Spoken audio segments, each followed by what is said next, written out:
Hello again. We're back at the dashboard page of our robot, test 1 from the previous tutorials. And today I want to show you another cool feature. Let's push this SSH button. Now, through my web browser, I'm connected in a Linux terminal to the robot. Let's type bash and let's type ls. And as you can see, this is a regular Linux terminal. The command line interface for the Nimbus system is just the command Nimbus.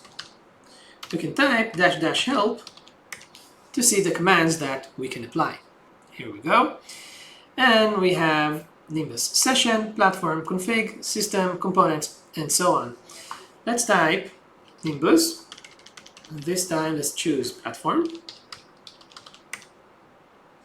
And we can see that it's a Unix platform, okay, with the kernel version and the Ubuntu operating system. Let's type Nimbus, and this time let's choose comp. Let's see the components. Okay, so we can see the Kabuki driver and the Slemtech RP Leader driver and so on. All the drivers that we have applied earlier in the previous tutorials.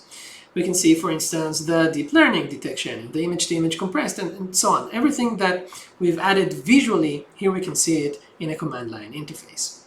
Let's type Nimbus, and this time let's choose device.